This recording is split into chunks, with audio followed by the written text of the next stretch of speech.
So I actually thought I would start off with talking about how the term white supremacy is currently used. And I would argue, actually, it's currently used incorrectly quite often. And just a little bit about where this usage has come from. So it's often used, I think, very much on campuses and within, anti-racist movements to describe a political or a socio-economic system which gives structural advantages or privileges to white people over other ethnic groups. And I think you can see from that description that it's currently being used in a way which is very much linked with privilege theory. And like privilege theory, this usage actually started off in American academia in discussions around critical law and critical race theory. And it's particularly associated with authors and activists such as Bell Hooks and Tim Wise, an influential author on privilege theory.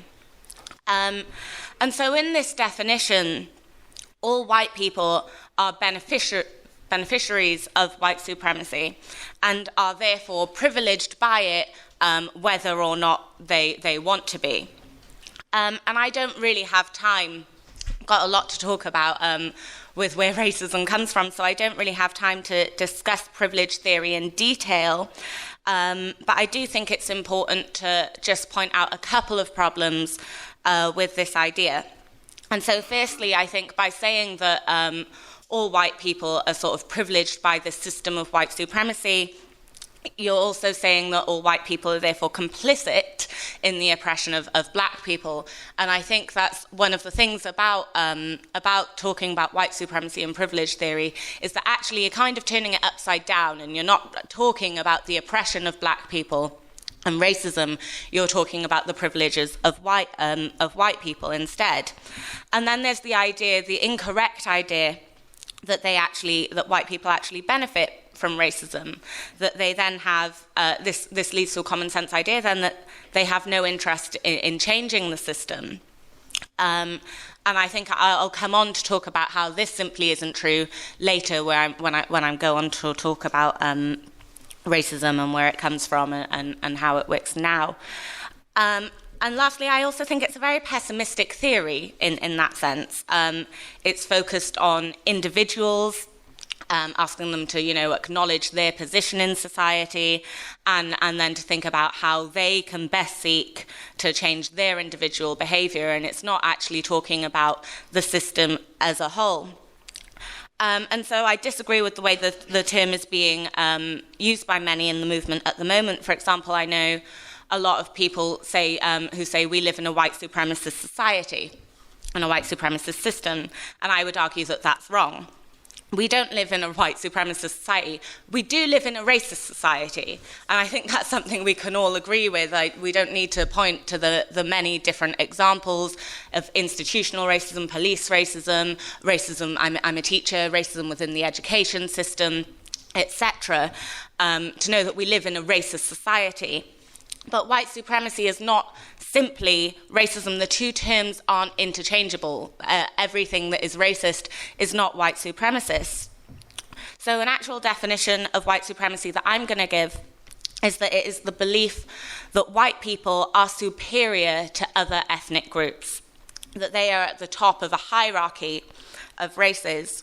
And I would argue that this is actually a very old form of racism, and it is a form of racism rather than what all racism is, and it dates back to the very creation of race itself, which I'll go on to speak about. And so, yes, we do live in a racist society. We live in a society which actively pushes racism from the top. It purposefully sows divisions amongst us, but not one that actively seeks to materially benefit all white people over others, like a white supremacist society does. And so apartheid South Africa, for example, I would argue was a white supremacist society. I would argue that the Jim Crow laws in Southern America were white supremacist laws, in the sense that they actually sought to materially benefit white people by oppressing black people. You know, they were able to send their children to better schools. Apartheid South Africa, I'm sure many people know, you know, black people were not allowed the freedom of travelling from one town to another. And I think the problem with the way that the term is being used, as I said, is that it is being used as interchangeable with the term racism. And part of that problem then becomes that it ignores the changing and the adaptable nature of racism and the way that racism is used in society. And of course, the main problem is that it doesn't offer a solution to how to tackle the problem beyond the individual, beyond talking to individuals, often individuals who already consider themselves anti-racists, and asking them to accept that society somehow benefits them, which again just isn't true. And I think this is fundamentally because it lacks a clear understanding of racism, where racism comes from and how it works. I'm going to argue that what we actually need to eliminate racism and to get rid of racism is, well, to get rid of capitalism, and to get there really a Marxist understanding of racism and how to fight it. And I think that really this is an incredibly crucial time for us to be discussing this question, given the current climate that we're seeing at the moment. So I think I've dealt really with what I would say white supremacy is, but I haven't actually said what racism is. And at its root, racism is when you make a physical or cultural, and I'm going to emphasize cultural in the current climate, differences between people into a basis for marking them as different, for marking them as the other, and treating them differently. And it can involve skin colour, language, or religion, and I think that's really important to speak about at the moment. But one of the things that's really important when thinking about racism, where it comes from, is to stress that racism has not always existed. It is a product of the transatlantic slave trade. It is a product of the growth of capitalism.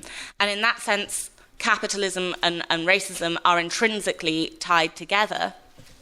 And the transatlantic slave trade was not the first existence of slavery within society, but it did make the absolute difference, really. And firstly, because of the massive scale that it was on. I don't think, we've never seen anything like the scale of the slave trade, and thousands and thousands and thousands upon thousands.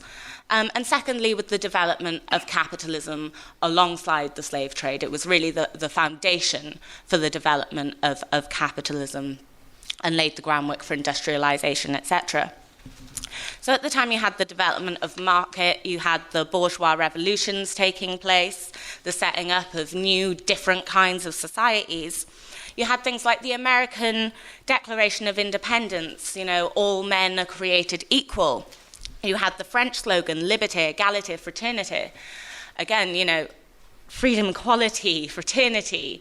So all these ideas that are coming, in these new societies, the basis for these new societies, perpetuating the myths that really still exist today, that under a capitalist society, we are all equal. If we all put in the right amount of work, if we do the right things, then, we have as much chance of making it to the top as anybody else. It's all about pulling up your bootstraps and making, you're equal, you're born equal, you'll be able to get on. Obviously, we know this simply isn't true. And of course, the contradiction here with this new society is that it was funded by the transatlantic slave trade. And obviously, I'll just go into it very briefly. The transatlantic slave trade worked in a triangle. So you had Europe, Africa, and America and the Caribbean islands. And you had humans exported from Africa to America and the Caribbean islands, forced to work to harvest raw goods, etc., from the land there. And those raw goods were then brought back to Britain, and the rest of Europe, where they were manufactured, turned into manufactured goods, and then transported again for sale to the rest of the world. And this is where the money from for Britain, for the rest of European society, actually comes from.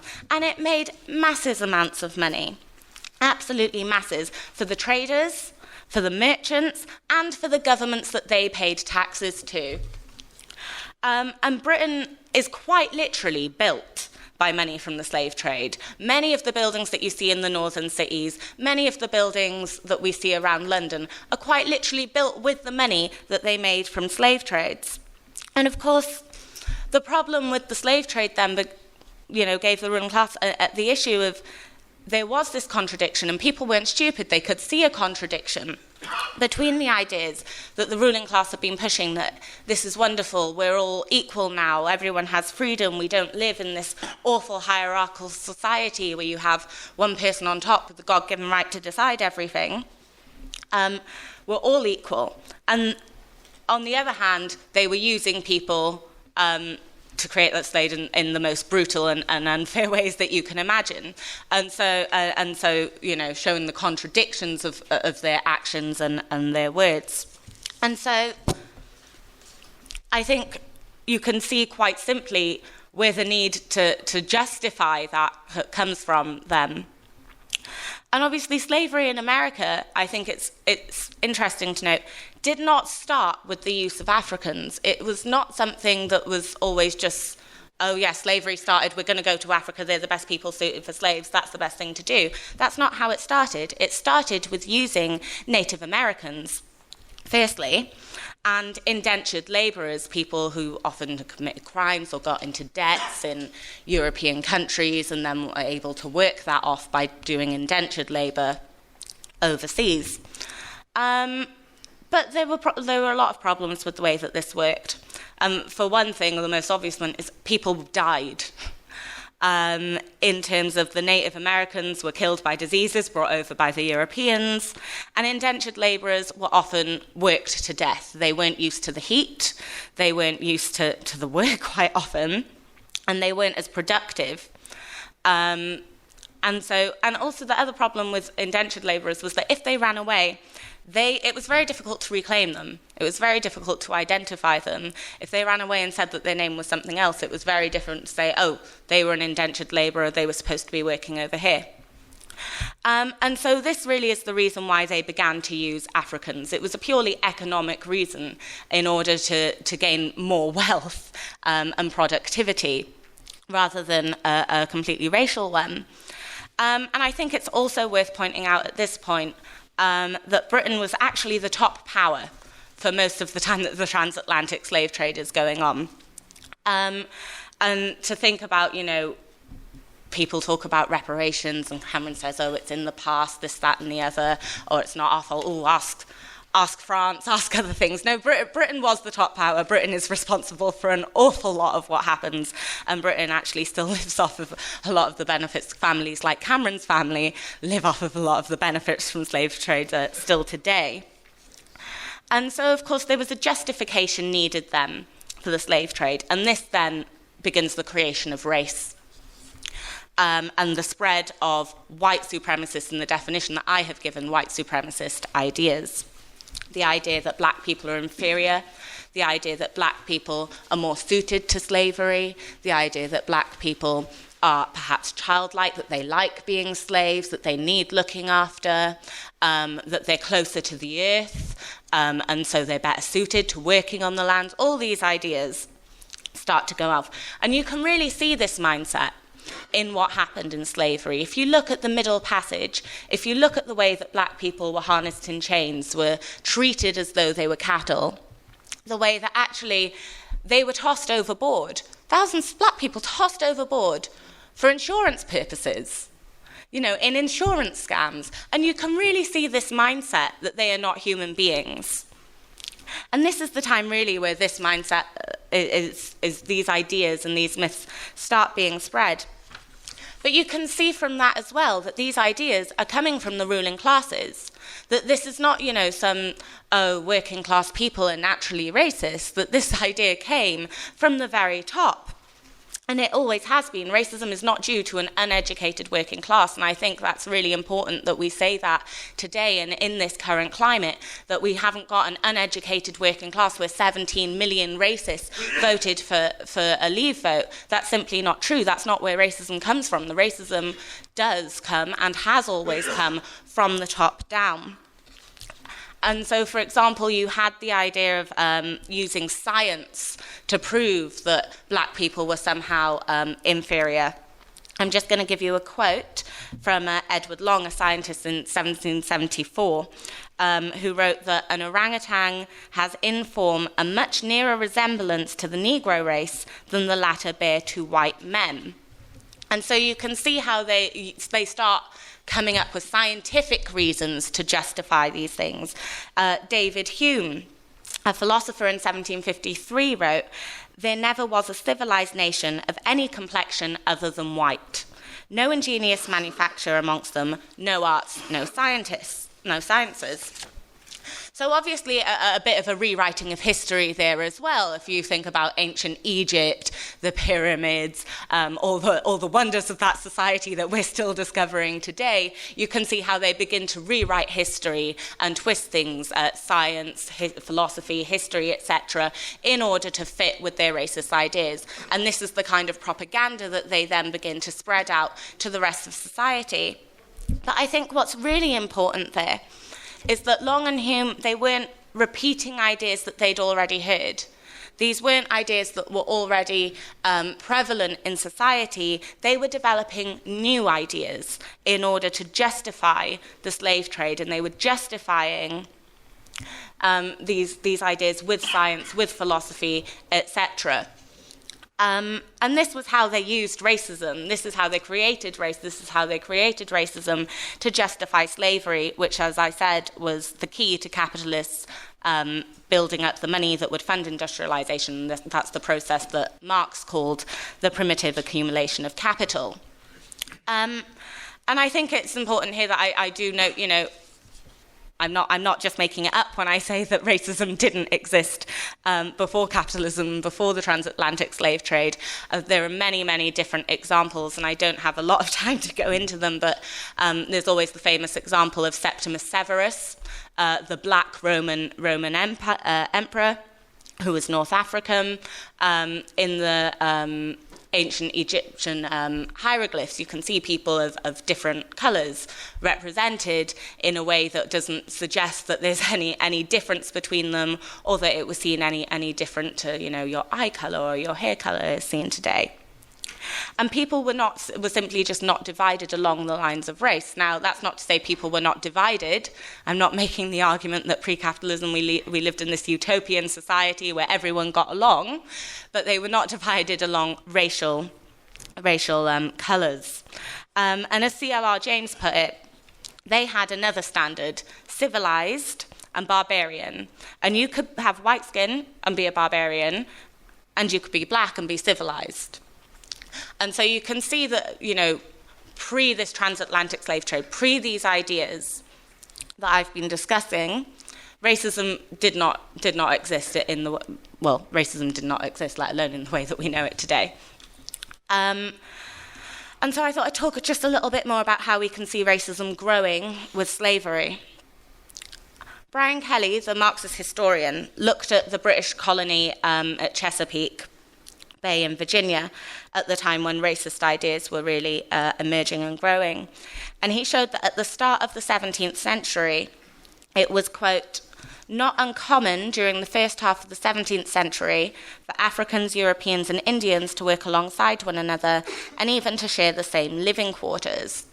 And so you can see there that actually perhaps people are forming common bonds. They live together, they work together. There's not the divides amongst the workers, as you can see. And he argues that at least some white workers were actually conscious of the common cause that they shared with the black workers. And he shows us that one servant poet wrote that we and the Negroes both alike did fare, of work and food we had an equal share. And so you can see that there were not these divides between the people there. However, as the century went on, and the colony rulers started pushing their racist agenda in an attempt to stop that sort of camaraderie, to stop the building of solidarity between workers from different backgrounds. The difference between a slave and a servant became a lot more defined. And the numbers of blacks defined as slaves, as opposed to being defined as servants, dramatically increased, and obviously vice versa with the amount of white people defined as slaves. They began separating them out, separating the living quarters, etc. It's not all doom and gloom. I don't want to just sort of sit here and go, everything was so awful. Of course, as long as racism has existed, so has resistance to it. And it's another meeting, but slaves didn't just accept their lot. They didn't go along with this idea that the slavers were trying to push, that actually black people quite liked being slaves and it suited them. There was mass rebellions. The most famous being led by Toussaint Louverture in Haiti, and they actually successfully overthrew the French army. And they were inspired by the French Revolution, and they were demanding that same freedom and equality that those in France were claimed to be fighting for. So they themselves could see the contradictions in what was being said around the dinner tables that they were serving, and how they were being treated. And they actually managed to hold on for a number of years before they were eventually betrayed, and Louverture was captured and died in France. But there was also, I think it's really important to note, there was also solidarity with slaves here in Britain. And when people talk about, the complicity of white British people, I think it's really important to note that actually, whilst, yes, absolutely, the ruling class put the blame where it belongs, that the ruling class here in Britain, I hold 100% accountable for slavery, but British workers, white British workers, actually held lots of solidarity campaigns with slaves, and there was a massive campaign against the slave trades in cities in the north, with people petitioning. They refused to participate in or work with the slave trade, and doing things, that actively, meant that, they were on strike, they didn't work, they lost out materially, and doing that because actually they understood a common cause with people who were treated as slaves. And in Sheffield in 1794, thousands of artisans unanimously passed a resolution that stated, "Wishing to be rid of the weight of oppression under which we groan, we are induced to compassionate those who groan also." And they went on to pledge to avenge peacefully ages of wrongs done to our Negro brethren. And so you can really see there, actually, that slavery was fought here as well, and that it was fought by the British working class. And I think that's something that we should always remember, that this wasn't just slavery that happened and every white person is complicit in it, as lots of people do say and do argue. I think we have to remember that actually part of what put the boot into kicking the British government into the abolition of slavery, among other factors, but part of that is that the British working class was not complicit in slavery and did not want to have any part in it. And eventually the rulers were forced to abolish slavery. But let's not make any mistake about this being out of the goodness of their hearts. And let's remember that here, as well as we remember in America, it wasn't Abraham Lincoln riding in his white horse and freeing all the slaves out of the goodness of his heart, that these were rights that were actually fought for. And that even in the abolition of slavery, the government still acknowledged them as merchandise.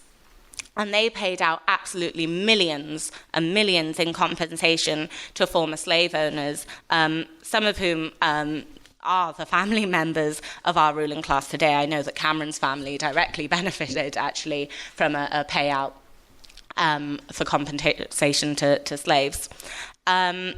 And so they compensated the slave owners, whilst the slaves were now expected to pay rent to their former owners. Never mind compensation for the last however many years, they now had to pay rent for the right to do the same jobs that they were doing for free, only now they got to do them for some absolute pittance, which often didn't equate to the rent that they were asked for. And so I want to talk a little bit about, obviously, racism since slavery. Because, of course, racism didn't end with the abolition of slavery. And over the centuries, it has changed form, and it has targeted many different groups. And it obviously is still prevalent in society today. And this is actually one of the reasons why I argue that the terms white supremacy and racism are not interchangeable, because whilst white supremacy is a form of racism, and I'm not going to pretend that there are no white supremacists left in the world. You have the KKK, etc., in America.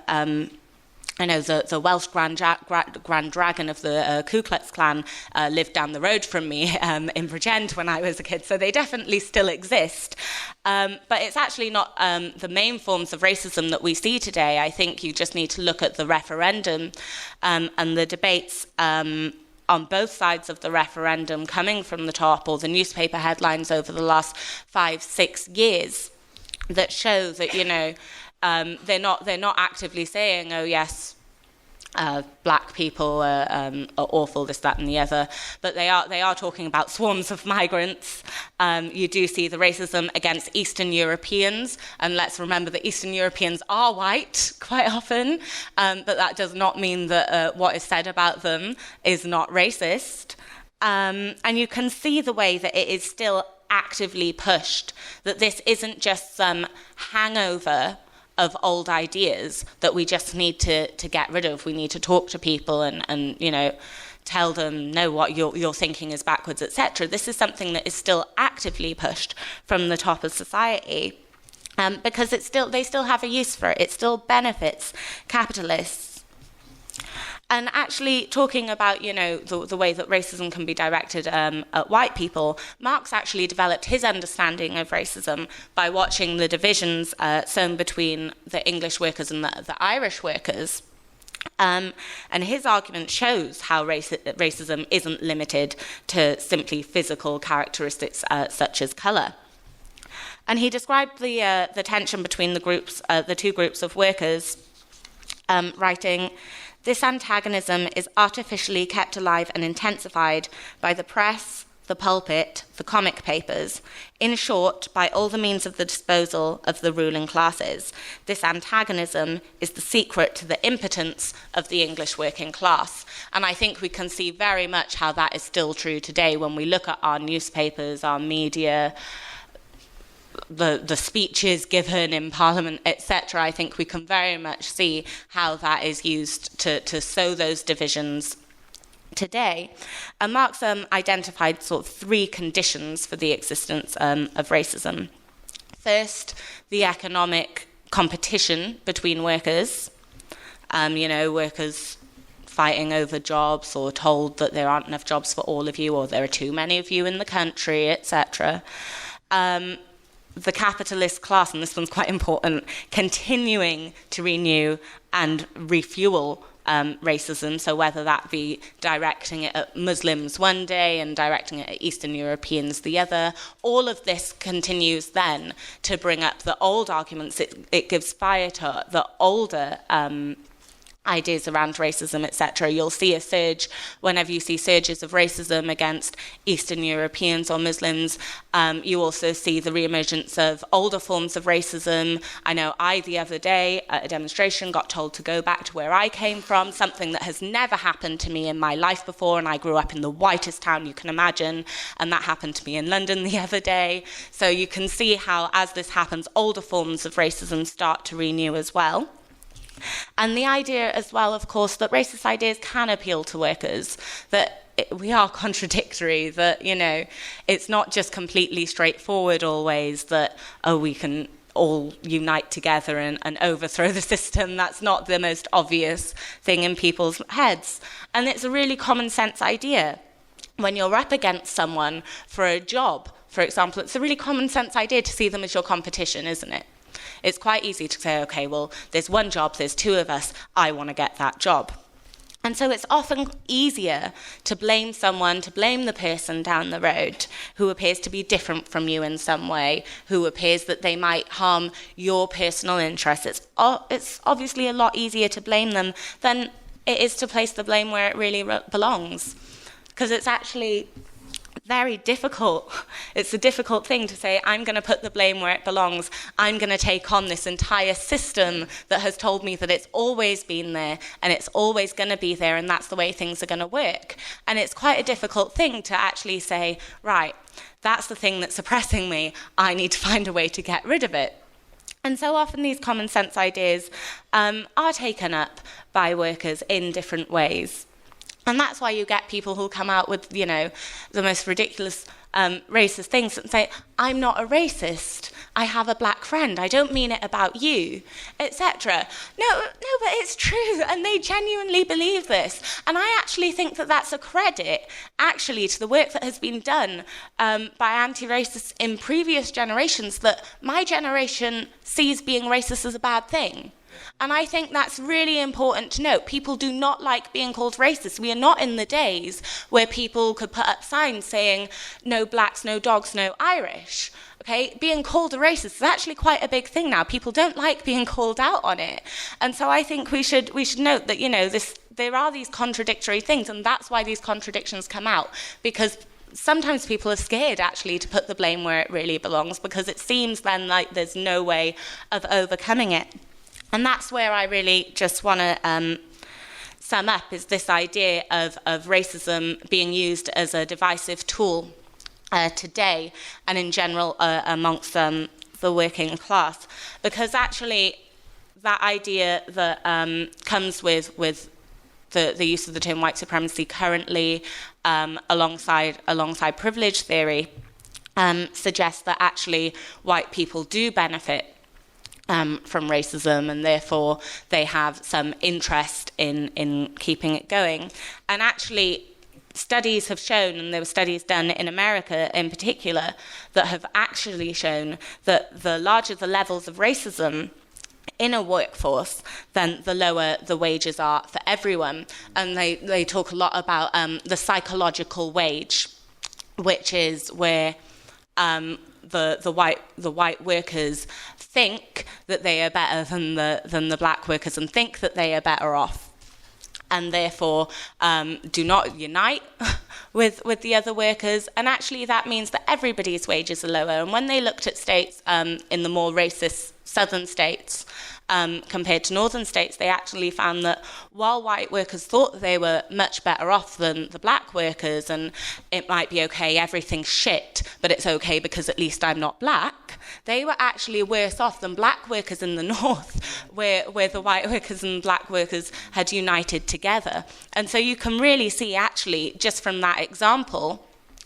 that actually when you overcome racism, when you fight together, absolutely everyone's better off. And I think we shouldn't forget that a lot of racist ideas are overcome in struggle. When people see the need to unite together, all those ideas of what's dividing them start melting away. And, if people have seen the film Pride, that's really a classic example of how that can happen. And so I think we should be absolutely clear about what racism is and how it is used. It is a tool used by the ruling class to divide us, to keep us weak, to divert our attention from who is doing the real oppressing, and to divert our attention from using our collective power as workers to change the system that is at the core of all of our problems. And I'm just going to end up by saying that I'm actually really proud to stand in a long tradition of socialists and the Socialist Workers Party who've united black and white workers and people to fight racism wherever it has appeared. And I think that's something that I can't stress enough, is that wherever we see racism rearing its ugly head, that we actually are there to oppose it.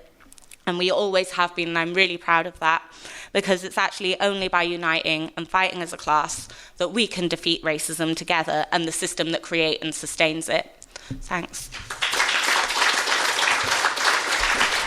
Okay, I'm Peter Manson from the CPGB and Weekly Worker. Thanks very much for letting me speak. I thought Kate said she wasn't feeling very well, but I thought it was a very coherent opening, which is useful. I agree with large parts of it, but I disagree with other parts. Let me say, first of all, where I agree. Slavery, its origins were, racism's origins were with slavery. It was a form of justification. These people are inferior, after all. We're actually doing them a favour, you know. And also, you could have made more about colonialism. The idea, we British, we went around the world bringing civilization, didn't we? You know, that's because to all these inferior peoples.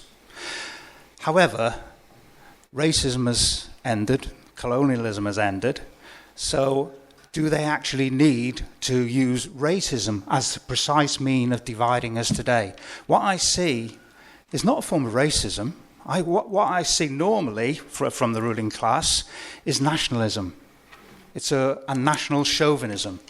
When I switch on the television, I go home this evening and I'll put on, and I'll read, there's a black newscaster, there's black pundits or European pundits on it for the Euro 2016. So what's all that about? I mean, yeah, institutionalized racism, South Africa, they had laws which established racism, you know, whites can do this, blacks can do that. In this country today, we've got laws that prohibit it. So what's going on, comrades? Hasn't there been a change in ideology? Isn't there? Yeah. What about when you watch soaps on the television? What do you see? You see black and white portrayed as all cooperating together, all because we're all British, aren't we? That's the ideology. We British have got to unite against the outsiders. And that's where this anti-migrant chauvinism comes from. Of course, merging in with it is a minority form of the old kind of racism.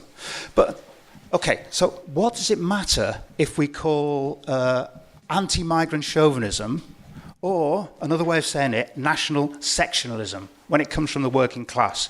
When Kate, when you said... do you want to sum up, please, comrade? So I've got to... Yeah. No, you need to sum up now. Yeah. I've got to stop right now. Yeah, so just finish off your sentence. Oh, right, yeah. What does it matter if we call it racism when it's actually anti-migrant sectionalism? Because it doesn't hit home. For exactly the reason Kate says. They say, I'm not a racist. I hate racism. We've got to use the right terms, comrades. So let's get it right, because we won't persuade people otherwise. Right, slightly discombobulated because I'm not going to say exactly what I was going to say. I think it's vitally important that we sort out the terms that we use. It's really important that we have arguments about where ideas come from and why people have them. And that's why I think it's so important that we understand that there's a massive increase in racism going on at the moment. And to say that it's not racism actually means that we start having a real problem in fighting it. I've heard... what I would call similar arguments when we were fighting the BNP and things about fascism, saying, well, these aren't fascists. It's not fascism in the same form that it used to be. Therefore, we shouldn't use the similar tactics to what we were using before. And I think they were wrong then. I think one of the things that we look at, and this is what I think Kate's introduction was so good about, was talking about where racism came from and the point that it's something which is constantly renewed by the ruling class in different forms. When David Cameron, if people still remember him, I think he is still officially Prime Minister, yes. But that's the thing. When he found he had a problem from the recession and people starting to blame bankers, he didn't just talk in terms of National Socialism, he talked in terms of multiculturalism. And what he meant by multiculturalism was deals that were done over black people and people having rights. He tried consciously to start building up prejudice along those lines. The way that Islamophobia is being used does the same sort of thing. And I think that we have to really understand that racism is a major problem at the moment. It's something we have to fight. And I haven't got time to make the point I wanted to make originally, sorry. You had a bit of time there. Yes, I'm going to just give an instance around some solidarity and examples of, I think that draw out some of the issues that Kate raised in terms of the working class. just over a year ago, there was the EDL came to Hexthorpe in Doncaster, where our branch is, one of the poorest areas, both in Doncaster and in the country, as it happens.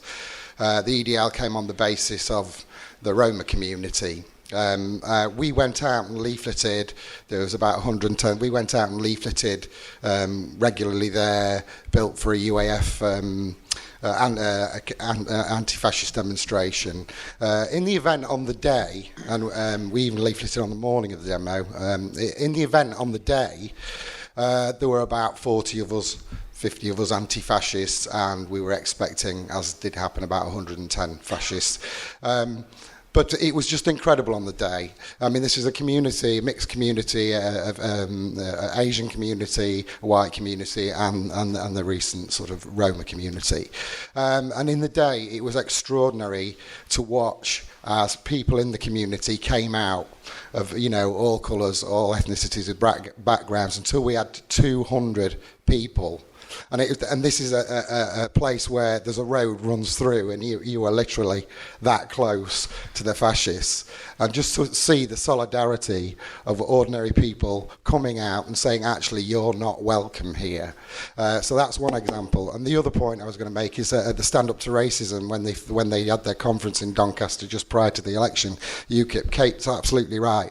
I mean, I've got a daughter, 21-year-old, and it's interesting when I used to listen to them talking with their mates. Racism, homophobia were toxic issues, but certainly for that generation, and it seems to be that those are the gains that we've made.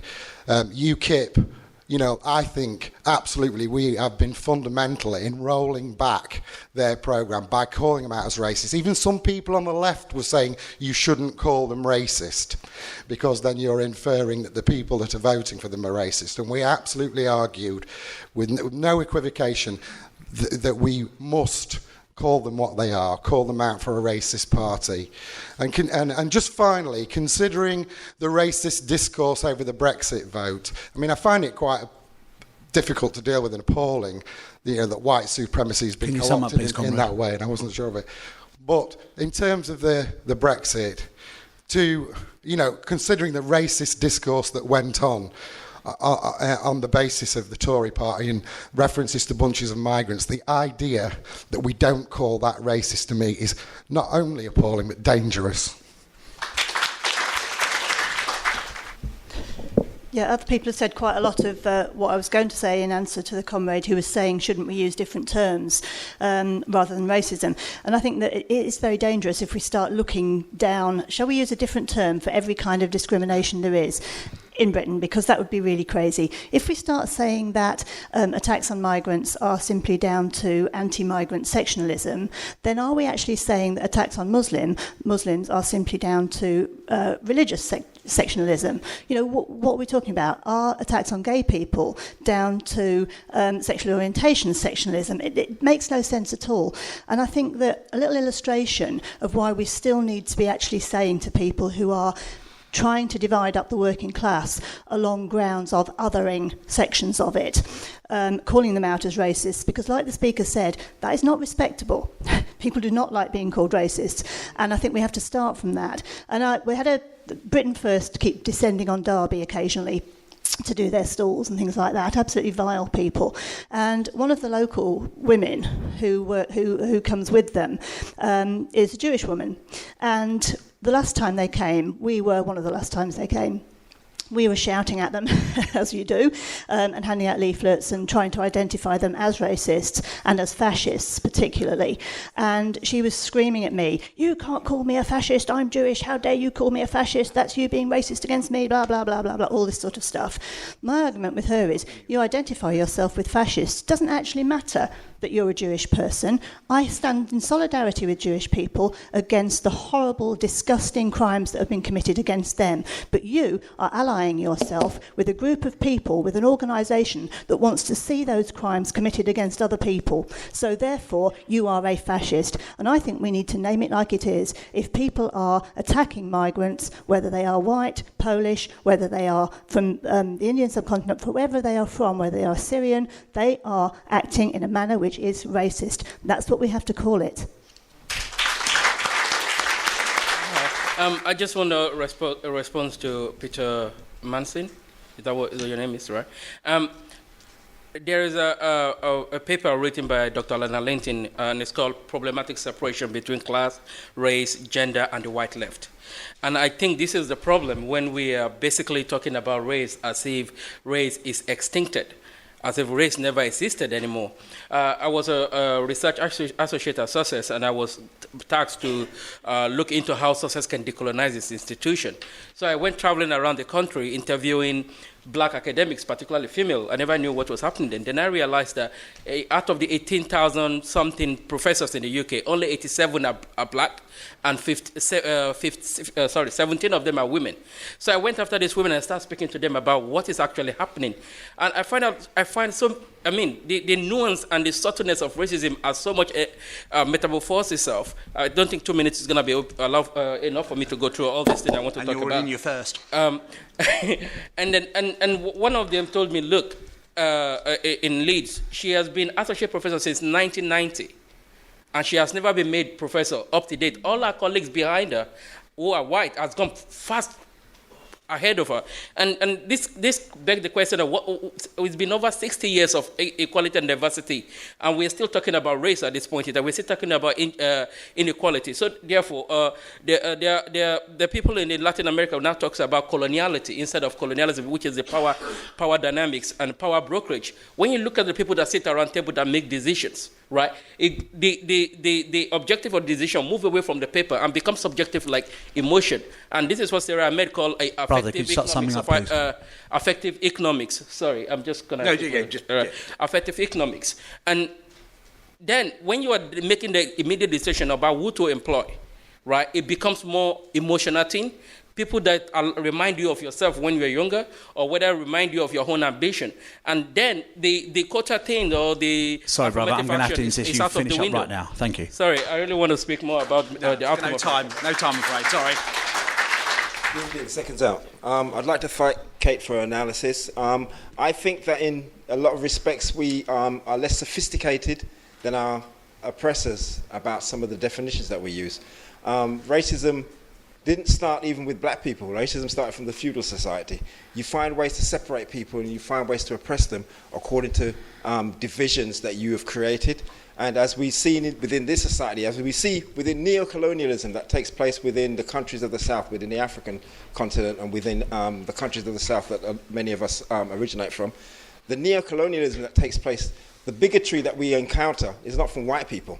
It's from people who have been appointed by the white power system to suppress our societies on their behalf, for the behalf of their aggrandizement and for their enrichment. And therefore, our alliances now have to be taken on board in terms of the terms of revisionism that has been used about our struggle. So when you call someone a racist and they no longer want to accept those types of definitions, you have to let them understand that the ways in which they behave towards us as a people, not just us of colour, but people of working class background, is actually anti-human. And I think that if we continue moving forward in that way, we're seeing racism rise in this country as a result of this poll that they've recently had, this referendum that they've recently had. And we need to address that within some of the people that we work with, that we live amongst, and that we hope to unite with to destroy this power system. Thank you very much. Thank you.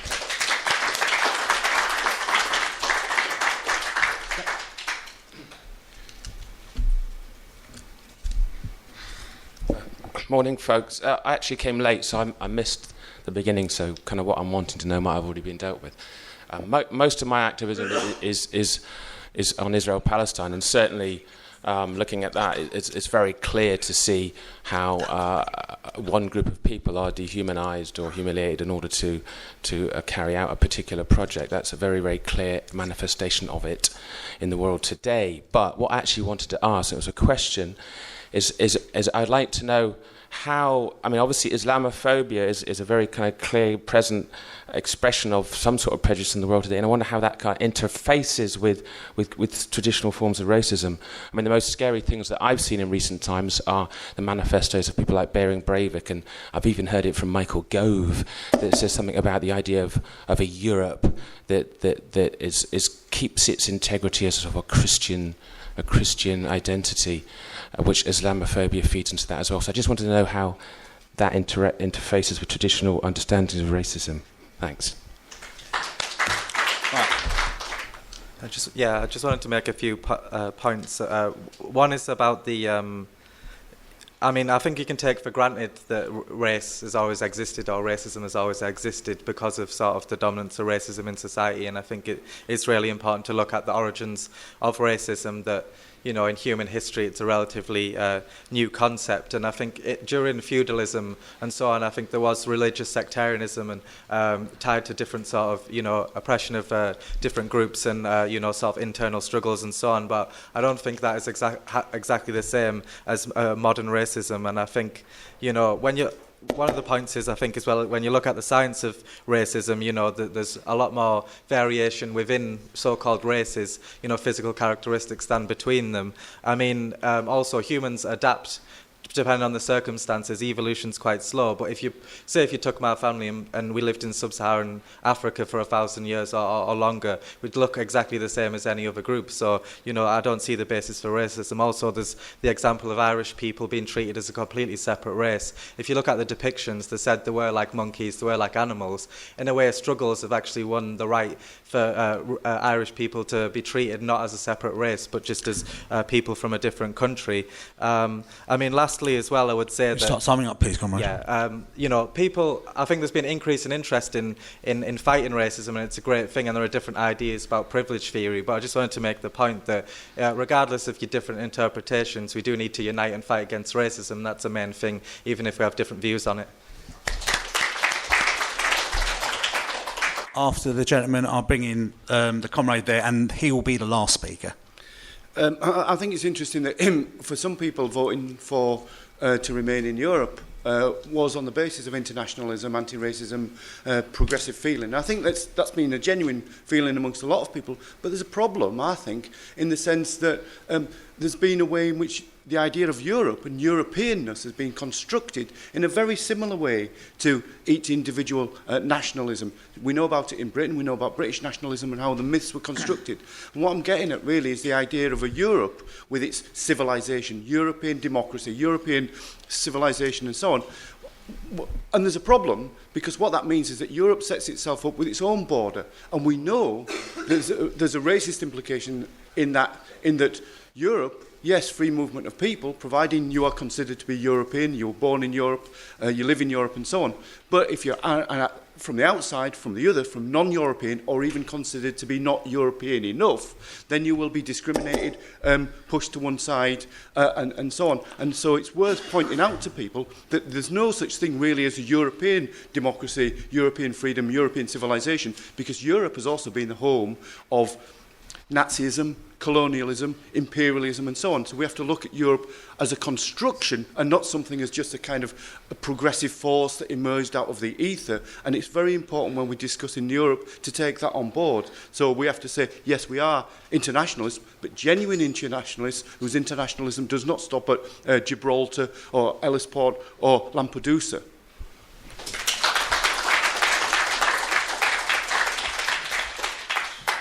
Yeah, I think both Chris, who spoke a couple of contributions before, and Kate made the very important point that we don't claim that pre-capitalist societies were these wonderful, you know, progressive, equal societies. They weren't. There were all sorts of horrible, rotten, petty prejudices that people had, but the specific form that is racism did not exist. It was something which emerged and developed with capitalism, and so many important writers and thinkers make that point. Karl Marx makes it, C.L.R. James makes it, Eric Williams, the first Prime Minister of Trinidad and the author of an important book, Capitalism and Slavery, makes that really important point. And it matters because, we're not just having an academic debate and discussion. If you believe that racism is somehow inherent to white people, then you really don't believe that racism can ever be beaten and challenged. And so it's hugely important. Just on the question of,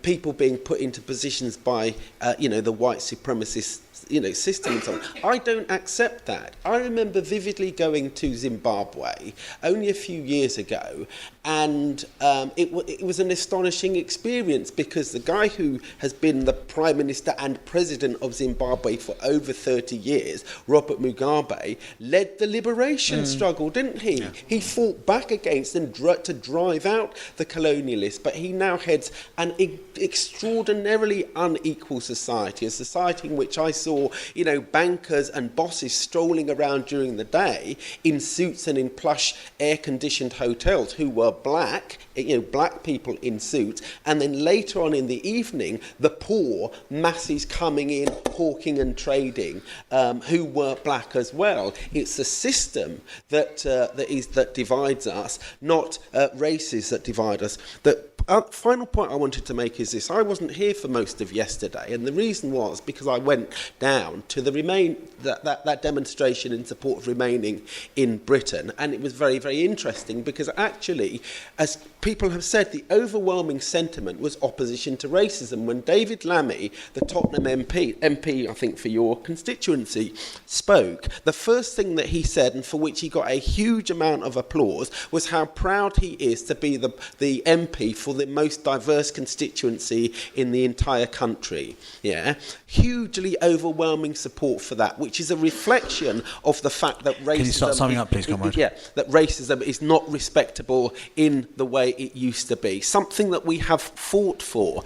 But the flip side of that is that the other sentiment on the demonstration was that the people, the 52% who voted Brexit, were all, these ignorant, stupid, working class, mainly northern people who didn't know what they were doing. Actually, we have to say that isn't the case. It's hardly surprising that when the campaign was dominated on both sides by rotten, racist arguments, that some people bought into some of those ideas. Even afterwards, the Daily Express headline was that these hordes are going to try and flood in before we invoke Article 50. They're still at it. They're still at it.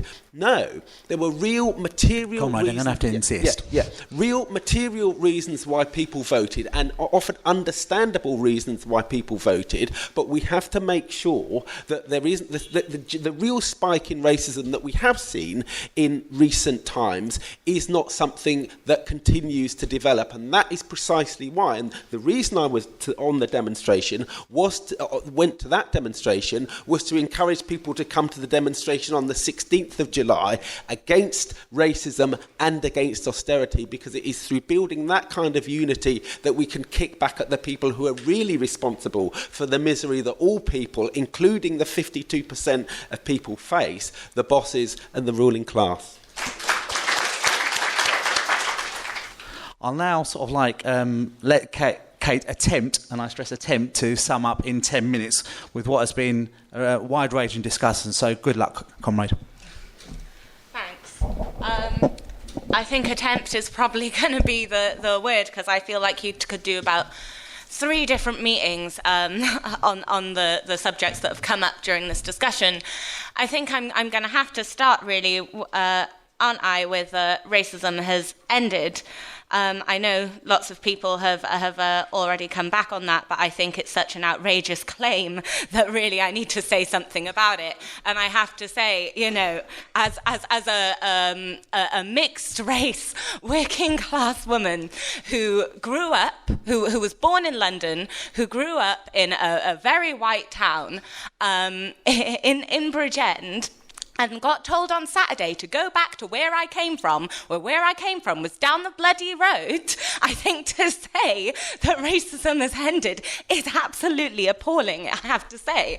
I understand your point about nationalism and chauvinism, and, it's about migrants, etc. However, let's talk a little bit about the kind of migrants that they're talking when they're talking about these swarms, etc. Are they talking about American migrants? Are they talking about Australian migrants? These are the two biggest groups of illegal overstayers in the UK. No, of course they're not talking about them. Why? Because they're white and they speak English. I'm sorry, that's the where the migrant comes from. It comes from painting people as the other, and that is the way that racism has always worked. People are not like us. Americans are like us. Australians are like us. It's okay if they come to our country. It's okay if the French and the Spanish and the Dutch and all these other imperial powers in the world come to our country because they're on the same level as us, etc. It's not okay if people want to come here from Africa.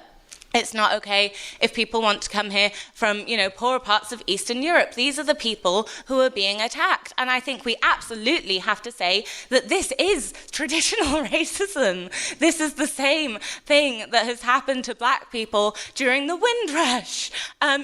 We actively went over there, asked people to come here, and then had to go at people about being here. I think we absolutely have to paint this as racism. I also think we need to deal actually with the idea of institutional racism, because lots of people, and it does matter that we call it racism very rightly, because lots of people said, when Barack Obama was elected, we have a black president, we have equality, we have legal equality. They said that after the civil rights movement. We have legal equality, therefore we are all equal. Are we all equal? And the answer to that question is absolutely not. If you look at the figures of stop and search, if you look at the figures on racist murders, if you look at, I work in the education system, I'm sorry, but I can see how the education system actively disadvantages black and overall actually working class students. And why black people actually, yes, black people do make it to the top. You have black mayors, you have a black president. That does not mean actually that materially we are that much better off than we were before. And I think Brian made an interesting point when he talked about Mugabe, because I spend some time in South Africa on occasion, and there you have a president from the ANC, from the party that fought to get rid of apartheid, that fought to get rid of apartheid and stand on the legacy of Nelson Mandela, who we would all agree is one of the greatest anti-racist fighters of our time. And there you see the inequality as bad as it has ever been. Black people living in the most appalling conditions.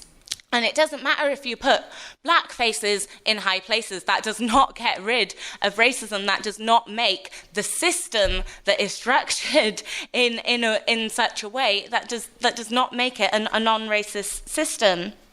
And I'd also like to say, of course, there were divisions in society before capitalism.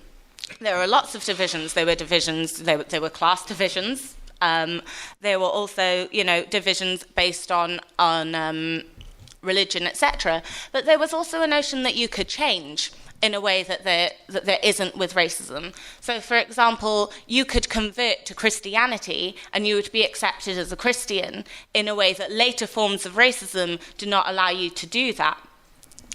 So this idea of, and of course there was, warring clans, etc. But it wasn't the same institutionalized system that racism became. I'd also just like to talk a little bit about the question of Islamophobia, and I would say, of course, it is traditional racism. I mean, firstly, let's look at the way it manifests itself. Who experiences the most Islamophobic attacks? It is Muslim women who are wearing the veil. Why? Because they are easily identified as Muslim. The other people who experience Muslim attacks, you'll find a lot of Sikh men wearing the turban will experience Islamophobic attacks with people shouting Islamophobic slurs at them. And absolutely, that's based on partially the way they look and what their religion is. That is unequivocally racism, and I think we have to brand it as such. I also think it works in the same way as traditional racism does, in painting a group of people as other because they are different, saying they are different to us, they in some way threaten our way of life, and therefore they are a danger to our society. and they are in some way inferior to us, or if they don't want to use the term inferior, they say different, but what they mean is our way of doing things is the correct way of doing things. They threaten that, and so you have to dislike these people. And I think I've got to sum up, so I think I'm just going to finish really on the question of how do you fight racism. And as I've already said, racism and capitalism are intrinsically linked. They build each other and they sustain each other. You know, the capitalist class, they use racism to continue to sustain capitalism. And obviously, with the death of capitalism, I would hope that we will all fight to make sure we see the death of racism as well. And so how we really fight this is by coming together as a class and by showing a unity against all forms of racism that we come across, whether that means, you know, taking on police racism, you know, marching with the United Friends and Family campaign against deaths in police custody, whether that means actually defending. I'm sure many of us will continue to see this spike in racism and racist attacks and abuse in the streets. I think we absolutely have to stand up. We don't let these things go. We stand up and we hold people to account for the things that they say and the things that they do. And we actually come together. It doesn't matter how you voted, whether you voted Leave, whether you voted Remain, it doesn't matter whether you're black or white, all these different divisions in society that could divide us, we actually have to come together and overcome them as a class and actually say, refugees are welcome here.